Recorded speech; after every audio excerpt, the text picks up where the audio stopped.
Hello everyone, this is Direwolf20 and welcome to episode 46 of Direwolf20's Let's Play. You can see me just getting situated here at the moment. I'm getting some smooth stone for myself out of my portable transmutation tablet because I want to get some smooth stone covers and start hooking up for my nuclear reactor here what I need to get going. You can see I'm pretty much ready to roll with this nuclear reactor now. If you paid attention in last episode, you'll remember that I got my ice creation system going and hooked up to a nice little lever right here. And I'm thinking my next step now should be to make sure that I get the next pieces going. So what I want to do is just place down this thing, get this out of there, I don't want that. I want to get some red alloy wiring. I could go with a wireless solution here, but I'm not going to worry too much about that. I'm just going to run this wire probably like right around here. What I should probably do is get my swift pulse ready and just start floating around. So I'm just going to run this right through the wall here, and then I'll use some stone covers to cover up the little mess I'm about to make. Now there is something that I want you guys to kind of be aware of, so let me just make sure that everything's nice and smooth looking here, and I'll show you what the deal is with this. I also took my uranium cells, as you can see, out of my nuclear reactor, and I'm about to knock this thing off, and I don't want any unexpected explosions. So there we go, everything's cool there. There's one little bug, at least in the current version of the force field generators mod, and that is that you probably shouldn't connect your red alloy wire to the side of this thing. So if I were to do it like so, like it'll connect, but there's a little weird bug with it, and if you try it yourself, you'll see. But when you turn on a redstone signal, it turns this on. But when you turn off the redstone signal, for whatever reason, this block keeps the redstone signal going. So it never turns off unless you break it. So a workaround for that, at least until it's fixed, is to use just a regular old piece of redstone dust right there, and then connect that to your red alloy wiring. And then you're good to go, just running this straight across here. And I took my flight ring out of my hotbar, so that's funny. And, then we can just go like this. And I'm going to run my red alloy wiring like that, just to connect everything. And now I should be able to, if everything's running right, flip a lever that's going to go right here. Of course, I need to put red alloy wire one more spot right there. There we go. And this should not be affecting that guy in the back. Good. So everything's groovy there. So we're pretty good to go here, right? So we've got some ice generation going. It's going to fill up my nuclear reactor. Awesome. And everything looks to be ready here to get this nuclear reactor ready to go. And we've got separate levers here. So what I'm going to do now is just, put a cover up here and get ready to make this look pretty. And I'll be back in a few minutes, ready to get our nuclear reactor in the Cosmic mode finished and running. Alright guys, so I just got the components that I need here. Basically, I have a medium voltage transformer, and as you guys know, the MV transformer down converts high voltage to medium voltage. And it'll of course also up convert if you had any need to do that. But what I'm going to go ahead and use this for is to craft what's called a high voltage transformer right here. And what this guy does is convert extremely high voltage, which is like 2048 energy units per tick, down to high voltage, which is 512 energy units per tick. At least packets of that, for example, right? So if we were dumping, like 1,000 energy units into this thing, it'll break it up into 512 chunks, and you'll still get your 1,000 energy units. And we'll see what that's all about in a bit. But your basic gist here is if you have any voltage higher than 512 energy units, you need to down convert it to high voltage from extremely high voltage. And that's what this guy's for. Now, fiber cabling is only capable of transmitting 512 energy units per tick. So we're going to need some high voltage cable to transfer the extremely high voltage current that we're about to get. So why don't I grab some high voltage cable and some rubber and go ahead and make 4 times the 4x insulated high voltage cables. Perfect. Got what I need. So this guy is going to help transfer the energy from my nuclear reactor into my high voltage transformer, and then that'll bring it down to 512 energy units per packet, and my MFSUs should be happy to handle that. By the way, how's my Mark III relays doing over here? Doing great. Lots of juice flowing into them. So everything's good. All right. Why don't I get ready to head down there and hook this stuff up? And I might want to go ahead and just request, at least for now with my remote orderer, maybe like 1 or 2 more MFSUs. Glowstone dust. Nah. I'll go ahead and get those guys crafted and be back in a jiffy. Alright, back down here. So I've got this guy applying a redstone signal, precisely the way I want it to, so that this thing's not running. But what I'm going to do here is go ahead and take my high voltage cable. Now this is 4x insulation, so the more insulation typically means that there's less energy loss with a cabling. I'm just going to run it right off the side here. That should be fine. And like, I don't know. Let's try breaking this stuff up and try it down here maybe. So maybe I'll try running this down here like this. This should work. I guess we'll find out pretty soon, right? And then I'm going to run this straight down into the floor like this guy. And then I'm going to place down my high voltage transformer. Kind of like that, but not like that. Where's my wrench? Because I missed. There we go. Electric wrench. That should be good. Let's try that once more, shall we? High voltage transformer, kind of like that. There we go. And we can see that it's the 3-phase at the top, which means that's where your ultra high current or extremely high voltage current is going to be coming in. And then we want normal high voltage coming out the side. And that's where my glass fiber cable is going to come in here. I haven't exactly decided where I want this cabling to run and how I want it to work, but I'm pretty sure I want this connected to 3 different MFSUs at a time. So a little bit to do with that. Why don't I think for a few minutes about exactly what layout I want, and I'll be right back. And what I've decided to do is run over here and request 1 more MFSU. I need a lot more stuff for that, don't I? Oh my, I must be really low on resources. Building MFSUs like it's going out of style is probably not the best approach to saving resources. Maybe I'll hold off on building that for now. But what I am going to do is decide exactly how I want this to work. I think what I'm going to do is something like this. Alright, I'm just going to go with something for now that I think will work. Not 100% positive on this, but let's give it a shot. So I'm just going to hook these guys up in a row like that still. And then the way I'm going to connect this cabling is straight through here like this. Instead of doing it exactly like this in the way it is now, I'm going to move this out a little bit. And just run this guy along here, up to here, and then to these 3, okay? And what that should do is evenly distribute the energy units coming through here into these guys, right? And then the energy that goes in here will immediately dump into this one, and this one will be dumping into this one, which will dump into this one, and dump into that one. And basically what should happen is this guy should fill up last as far as I can figure it. Maybe I'm totally wrong on that, but as far as I can guess, that guy on the end here should be the last one to get filled up. Hopefully I'm correct about that. I guess we'll find out, right? So now we've got this massive amount of power going in here. We've got the even distribution of these 3. And the reason I evenly distributed it like that is because I'm producing more than 512 energy units per tick, which is more than these guys can output at a time. So by splitting it up among the 3, it should be all right. So, I mean, we'll just kind of have to keep an eye on it and see what happens. And a few test runs of this will tell me if I'm kind of right with the way I want it laid out or if I need to change up exactly how I'm distributing my power.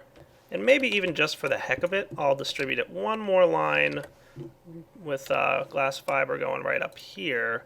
And maybe that'll be even better, because then what that'll mean is, we're distributing across all 3. And I want to make sure these guys are set to do not do anything with the redstone signal. So that guy is set to nothing, and this guy should also be set to nothing.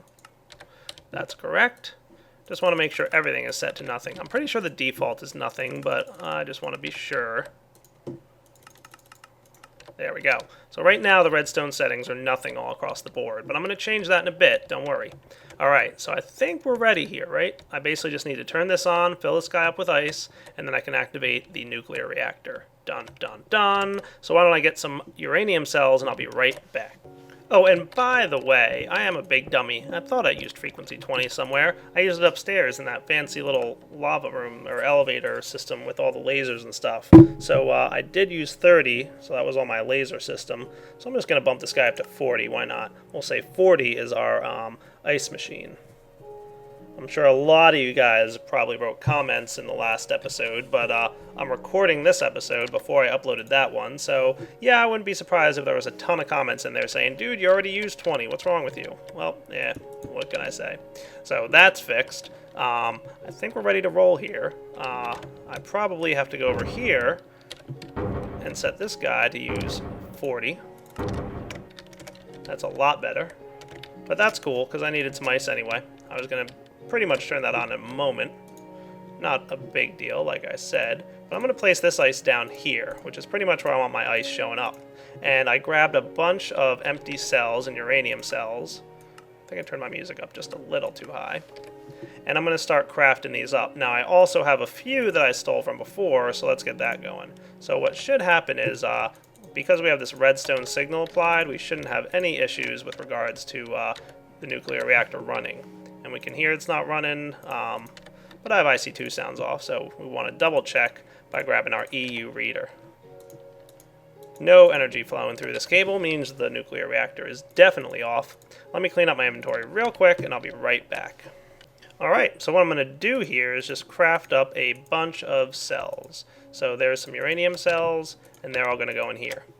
And then craft up some more. Ta-da!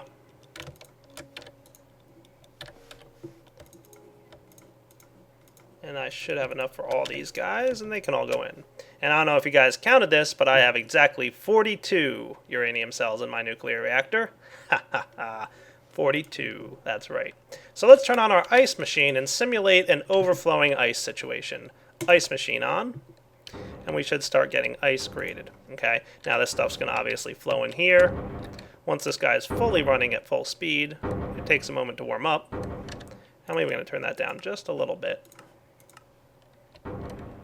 Okay, and once this guy's running at full speed, we should be getting good amounts of ice in here. There we go. And this thing should fill up pretty darn quick with ice. There we go. And now once it hits the overflow situation is when all that ice is going to bounce back into this chest. Now I obviously don't really want my ice landing in a chest, so I'm going to have to do something with this. I might just plop down like a Mark 1 antimatter relay here or something, but we're not going to have too much overflow. Take my word for that. Alright, we're pretty much full here, so what I'm going to do is turn on my force field system. Dun dun dun dun dun. And yeah, I don't like that being there. That's a problem. So let's turn off our ice machine for a minute. What's going to happen is, if this thing does blow up, because this cable's running right here, it's blocking the force field, and we're going to have a path that our, our stuff can shoot out at and make a big mess of things. So probably, oh, I flipped the wrong lever. All right, I'm cool. I'm good. Everything's good. Alright, yeah, we're good. No heat. Everything's groovy. So you can see some extra stuff landed over here. We're good. And no energy generation. There we are. Alright, I'll be back in a minute once I rearrange this just a little bit. Alright, so just rewiring this guy slightly so that he runs right straight down here. Not there. That looks sharp. And then I also want to rewire this tubing just a little bit. I want it to be one layer deeper than it currently is. So let's do something like this. Okay, and the reason for that is I want to have as little bit leaking out as possible in terms of the whatchamacallit. So let's see, where's my pneumatic tubing? I just need a little bit of the regular stuff. There we go. Now if I turn on my force field, you can see that it's encompassing a bit better than it was. The pneumatic tube down there was pretty much blocking a little bit of force field, and so is this. I better move this out of the way as well while I'm at it. So I'm going to just knock this stuff off. Maybe I should go request a Mark 1 antimatter relay. You know what I could probably do? Do I have that in my transmutation table? I wonder. Let's grab this guy out of here and check it out. Can I have a Mark 1 relay? Got collector Mark 2, but I don't think I have relay Mark 1. So for that, I need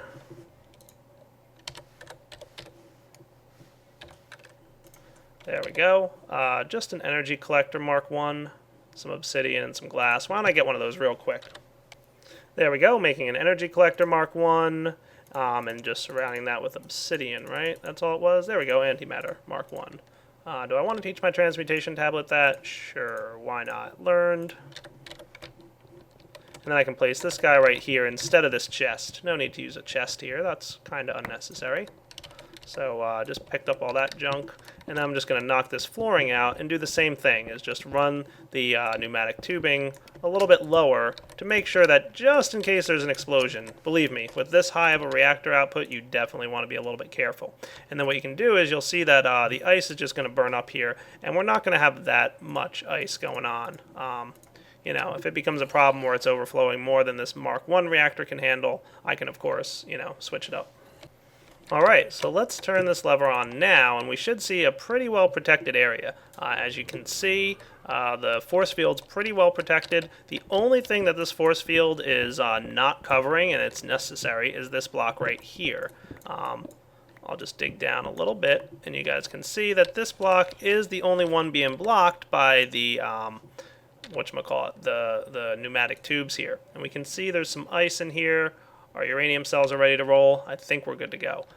That's, you know, a necessary evil right there. But basically what will happen is if that thing does blow, it's only going to explode straight down. So we won't have any major loss. We'll, of course, lose our nuclear reactor and all that stuff, but it won't be that big a deal. So again, let's get this guy going full blast. This guy's running a little bit slower than I'd want him to, but that's all right. We'll deal with that if it becomes a problem. So let's turn our ice machine on, make sure everything's running nice and full blast. Remember, it has a little bit of a warm-up period before it's producing as much ice as is necessary here.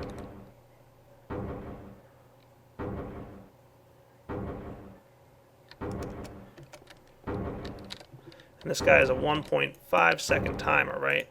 Yes. That's what I determined in my test world to be a good reaction time, but we'll see what happens. Let's turn on our nuclear reactor. Dun dun dun dun. Alright, we're producing energy. We're producing 1,817 energy units per tick. That's definitely a lot. You can see this thing building up a lot of energy, as is this one, this guy, and this guy is probably going to be the last one to build up any noticeable amount of energy. Like I said, these guys should all fill up relatively quickly. If we check our internal heat level here, we can see that it's staying at 20, which is good. And if we turn off this thing right now for a moment, you can see, yeah, we might not be getting as much ice as we need. You can tell because this number at the end here is kind of lower than 64. What we ideally want to have happen here is produce more ice than we need. And that's not happening just yet. So I might need to look at speeding this thing up just a little bit. But I, of course, don't want to overload these things because they're pretty much keeping up as fast as they can. You can see that there's always a snowball in here, which is telling me that the singularity compressor is taking as much as it can. So let's see. I want to keep this water flow going for a minute. And I want to keep an eye on a few things here. But what will happen is, and I'm going to keep an eye on the ice for a few minutes, basically, if we're not keeping up with the ice level, which it seems like we kind of are, I'm going to grab some excess ice and dump it in there and see if we start losing some. Like I said, ideally we should have an overflow of ice. But let's see what happens.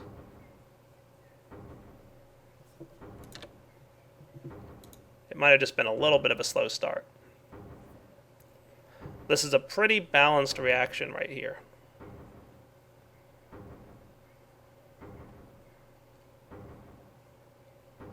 Yeah, everything's looking all right. So I think we're like right on the border of how much ice we need to produce versus how much ice we need to keep this thing cool. You can see it's staying right around there. I'm going to let this guy run for a few minutes and I'll be back and see if this number ever drops noticeably lower than it should. Meanwhile, these MFSUs are filling up super fast. So there's something we're going to want to do in order to make sure that, you know, everything's groovy with that. What I want to do is have an automatic shutoff valve wherein, you know, you're going to receive a redstone signal here when this guy is totally full. And that's pretty easy to do. I can just do a emit if full redstone behavior, and this block will emit a redstone signal whenever it fills up. So I'm probably going to want to do something like, I'm pretty sure I crafted over here. One of my bags I've got something that can help me out with that. There's a wireless receiver and transmitter. Perfect. I want to place down a wireless transmitter that turns everything off in the event that, you know, we don't need this thing anymore. So let me consider exactly how I want that to happen. But before I do that, I'm going to just jump down here real fast and see how we're doing with ice generation. The reason I dug this is to be able to peek in. See how we're still hovering around the 60 point? I think we're making literally exactly enough ice. You can see here that we're doing all right. Very little ice going down the overflow path, if any. We'll find out soon once this guy is completely empty. But I think we're literally producing the exact amount we need. So it's a pretty delicate science here. So you can see the reactor heat is staying at 20 because every tick that this guy runs, he's burning up this ice. Okay, so this ice is literally cooling 1, 2, 3, 4, 5, 6. It's cooling 1,800 units of heat every time this ticks. You can imagine it would take about 10 seconds for this thing to break the 10,000 point, maybe like closer to 5 seconds. So if we stopped ice going into here, 5 seconds later, this thing would go kaboom, and it would be a very big kaboom. Take my word for it. So let's go ahead and place down our wireless transmitter up here. I'm going to set this guy to 41. I know he's not a particularly attractive spot for him. Maybe I'll just move him in here just for a little bit more aesthetics. Right here probably wouldn't hurt, right? 41. Okay, so what should happen is as soon as this guy fills up, note that he's still pretty much empty. Right? So these guys are all filling up faster and faster. This thing's totally full. Everything's going fine. This guy's getting pretty full. This guy's getting pretty full. And this guy's getting pretty full. But this guy, every bit of energy going into him is immediately dumping out to the adjacent blocks. And he'll be the last one to fill up completely. So we'll let that happen, and then he'll start emitting a redstone signal over 41. And then we want a receiver, probably back here somewhere. What I ideally want to have happen is activate both 20. So let's place our receiver right here, right? 41. And what that should do is when it receives 41, it'll activate 40, which will stop the ice machine, and it'll activate the redstone wire over here, which will automatically stop the nuclear reactor from running. So it's going to require a little bit of testing to make sure everything's good, but we'll see. Now, obviously, I don't want this nuclear reactor running for too long without a steady supply of ice, so we'll want to keep an eye on that and see what happens. But yeah, you can see we dropped a little bit low here, but I wonder if that was because of that brief pulse of a redstone signal a moment ago. I don't know. Everything looks to be all right. Let me keep an eye on this for a few minutes, and I'll be right back. I'm just going to try adjusting the system a little bit. I want to see if it overflows, but I want to drop this guy down to 1.4 seconds. And I want to see if it starts to overflow my compressors, maybe. So remember, we have to give it a moment to catch up to where it was at. But let's see what happens here.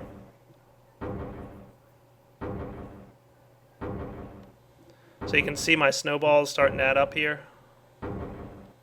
A little bit more than the compressors can handle, right? But we'll see what happens over here, because it's also going to be pulling a little bit faster. I might need to, change things up a little bit. But you can see now we're getting a little bit more ice, a little bit faster. But I want to see if this guy starts to overflow. So give me a minute to just tweak this a little bit. Yeah, you can see snowballs building up there. All right, I've gone ahead and just adjusted it right in the middle there. I made it 1.45 seconds. And that seemed to kind of be the sweet spot. Now, of course, if you really wanted to, overdo this, you could have just placed another compressor in that line and, just dumped out all the excess ice. But I was trying to go for a pretty well-balanced solution here. So you can see, yeah, we're producing a little bit more ice than we needed. See how that guy just went down that line? That's a good indication that we're producing a little bit more than we need. I do want to keep an eye on my compressors because I don't want them to overflow. Not that it would be like the worst thing in the world if they overflowed. Red Power 2 is pretty alright with that, but I do want to keep an eye on them. Checking on my MFSUs, you can see this guy filled up real quick. This guy's at the 6.7 million. This guy's a little bit below 6 million, and this guy's right around 130,000 EU. So we've still got a ways to go for this one to fill up, but don't worry, as soon as he's the only one receiving energy, it's going to happen pretty fast. And then everything should automatically shut off at that point. Now, ideally, I'm producing a little bit more snow than I need to, and that would be good because it would mean that if we did start to overflow, it's nothing to worry too much about. So you can see we're still producing a little bit more ice than we need, which is where we want to be. We want to have a little bit of a surplus. Not a huge surplus, but a little bit. And then we can just burn it up in our antimatter relay. How's this guy doing? Yeah, we're hovering around the 7 or 8 part, and we're even getting a 9 in there. Because this is slowly increasing in numbers, that tells me I'm producing a little bit more than I can process. So I want to bump this guy back up to 1.5 and see how things go. I'll be back in a minute. So keeping an eye on the numbers here now at the 1.5 second interval, you can see they're dropping lower. So that means the singularity compressor is capable of producing a little bit more ice than 1.5 seconds can keep up with. So a new solution that I'm going to do is go ahead and dig into my red bag here, and I'm going to go ahead and grab some pneumatic tubing.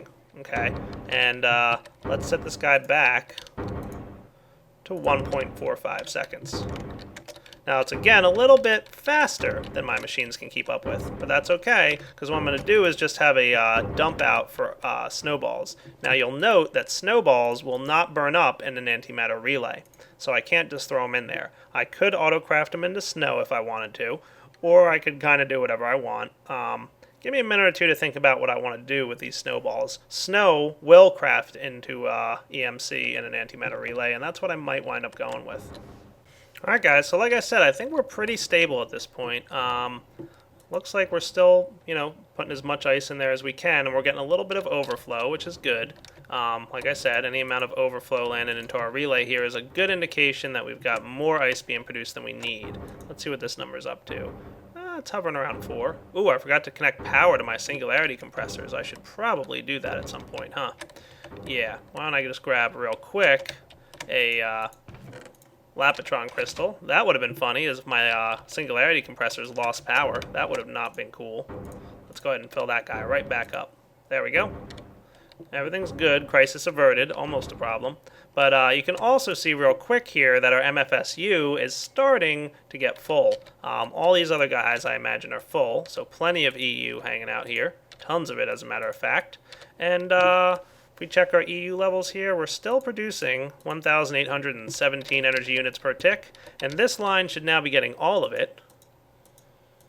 Yep, right around the 1817 mark. Remember, because it's breaking it up into discrete packets, it's going to be a little bit off, but it looks like it's right around where I thought it would be. So we're dumping a ton of energy in here, and we've almost hit the point where we've got more energy than we can handle. So this guy is going to emit a redstone signal, the block itself, as soon as it hits that full part, the 10 million energy units. And that should turn on 41, which will activate the ice machine and nuclear reactor lines, turning everything off.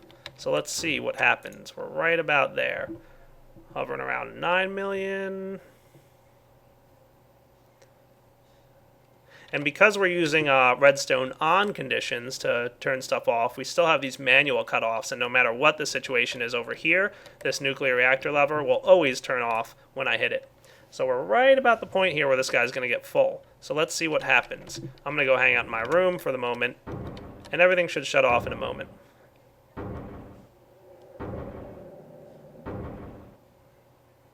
There we go. It turned off. It's not running anymore. And if we check over here, we've got a redstone signal being applied. So what that means is, and you can see all my ice flowing directly into my antimatter relay. See how it all went in there? That's because our nuclear reactor stopped running, and there was no more room for the ice to land in there. And look at that. The uranium cells, we barely used them. So there's still plenty of energy left inside those uranium cells. Our antimatter relay collected the last bits of ice that didn't need to go in, and everything is shut off. We've even got a big surplus of ice sitting here in our singularity compressors to run the next time there's a need for energy. What I'm going to do next is probably go recharge this guy. And what do you think is going to happen when I put this guy in this box? Let's check it out.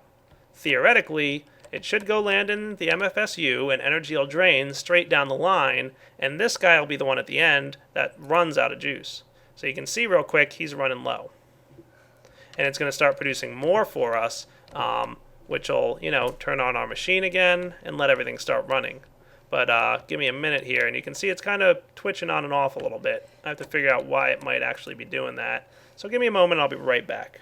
Alright, so what's happening is we're able to produce more energy than we're dumping out, and what's causing this to happen is the redstone signal is being applied for such a short period, it's letting our reactor run, but it's not long enough to activate our 1.5 second timer here. So we're hitting a position right now where I need to turn this nuclear reactor lever to that, and we'll probably want to turn our ice machine and force that to stay off for a minute, because as you can see, my ice machine started running for a moment, but we are not producing the ice quickly enough. See, this is one of those situations you want to test because you weren't sure how it was going to work out. Perfect example, right? So we've pretty much filled up our Lapitron crystal. It should get pulled out by the automatic system here in a moment. But what's happening is basically, yeah, there we go. So what I might want to do is change this guy down here to say emit if partially filled. Yeah, there we go. Emit a signal if partially filled. So this thing will have to get all the way down to 0 before it'll start emitting a redstone signal. So basically what we saw happen here is that, all these guys are full, but this guy was just not able to receive energy fast enough to keep this machine running for the 1.5 seconds to activate the ice. So the nuclear reactor was running for just long enough to burn up a little bit of ice, but no more was being created. So instead of emitting a signal when you're full completely, I'm going to have it emit a signal when it's partially full, which means we won't, well, no, that's not going to work too well either, because then when it gets down to partially full, yeah, that's going to be a problem. So maybe I have to build a little logic circuit here to resolve this. So give me a minute or two, and I'll be right back. So what I've decided to craft here is called an RS latch. You guys have seen these guys a couple times. But basically what I'm going to do is pretty much set up a dual system here. And I have to exactly figure out how I want it to run. I don't have this guy in the perfect position for this to happen just because he happens to be my entranceway over here to this little room. But I'll figure it out. So what I want to do, basically...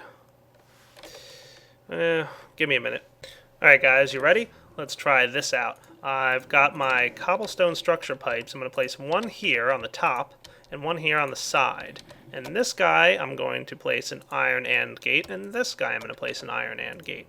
This one I'm going to say when the capacitor is full, emit a redstone signal. And this one I'm going to say when capacitor is empty, emit a redstone signal.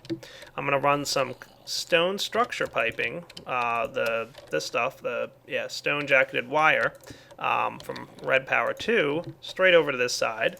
I'm going to connect the wire here. And this guy is going to sit here, and what should happen if I place my RS latch down to simulate is basically the RS NOR latch is going to be emitting a redstone signal out here. And this is where I'm going to have my wireless transmitter on frequency 41. And if I grab my lever, just to demonstrate, when the capacitor becomes empty, it's going to activate the redstone signal on this side. Boom. So the signal turns off the frequency 41, and when 41 goes off, it's going to allow the nuclear reactor to run. Then, we come over here, you can see that this guy is going to emit a redstone signal when the capacitor is full. So this guy, once he's totally filled back up, he's going to emit a redstone signal on this side. Boom. And that's going to turn it back on. Now this guy can start draining out, but then he won't emit a redstone signal on this side again until capacitor is completely empty. So, ta-da. That should work. It's worth testing, but we'll see what happens. Alright guys, I want to demonstrate one little nuance, I guess you could call it, or one subtle difference between the way these different redstone signals work. I don't know if this is entirely intended, but the redstone signal that gets emitted through this button, okay, do not output energy, let's go with, if full, if partially full, or if empty, is different from this redstone signal of emit if capacitor is empty. They're slightly different, and let me show you what the difference is. If I put this guy on here and say, go ahead and emit if your capacitor is empty, a redstone signal, and then I run this guy like so, we should expect to see a redstone signal on this guy when the capacitor is empty. So let's go ahead and make this capacitor empty real quick. And you might notice that I cheated my way into these MFSUs, but I was too lazy to log into my test world. So don't worry, I'll destroy all these blocks when I'm done. I'm not really cheating, blah, blah, blah. Alright, so let's hook this guy up. So see how it's emitting a redstone signal right now? Because it's completely empty. Let's see. Emit if empty, right? So this guy is set, if the capacitor is empty, to emit a redstone signal right here. Makes sense. Now if I place a partially charged energy crystal in here, note that it dumped all its energy into this MFSU, pretty much the same setup that I have over there, but it didn't dump out that last little bit, because MFSUs will only emit in 512 chunks. And note also that this guy is no longer emitting a redstone signal. This guy is not empty, so he's not going to emit a redstone signal. However, with this redstone line set to emit if empty, it actually, this conditional checks for emit if less than 512. So you'll see that this guy is emitting a redstone signal with the emit if empty on the redstone line. Okay, so let's delete these guys. This stuff was all legit, so that's cool. I'll keep that, and then I'll destroy these because we don't want them anymore. Machine block's gone. Okay, so that is a subtle difference between the way things work. So instead of using on this line here, I'm going to go ahead and use this red alloy wiring like so. And I'll tell this guy, I don't know what I had it set to, emit if empty. There we go. And then I can place down this cool guy, the RS NOR latch. So what should happen now is as soon as we empty out this thing, okay, it's going to emit a redstone signal, tripping the RS NOR latch and causing frequency 41 on the wireless transmitter to activate. Okay, and yeah, so are you doing the opposite of what I want you to do? You might be. No, wait, it'll turn it off, right? No, so everything's cool, right? So as long as the frequency is on, these guys aren't going to go on. So let's turn on our ice machine and nuclear reactor. See, we've still got the redstone signal being applied, so everything's good until this guy is totally empty. When he is empty, that's when we're going to have a problem. So might want to test that in a few minutes, but I think this is a pretty good wrapping up point for this episode. We've gotten a lot accomplished. Our nuclear reactor is pretty much up and running, and what should happen is as soon as this guy hits 512 or less, it'll be considered empty, emit a redstone signal here, turning off frequency 41, allowing the nuclear reactor and the ice production facility to run for a few minutes until it fills this guy back up to full, and as soon as he hits full, it'll trigger this redstone signal, activating this thing again, and it turns it off again until this guy's empty. So I think that works pretty well. We're going to have to test it, but I think it's going to be all right. I'll let you guys know in next episode if there's any problems with it. I might test it off camera for now. So this is Direwolf20 signing off on episode 46. Hope you guys enjoyed it. Take it easy.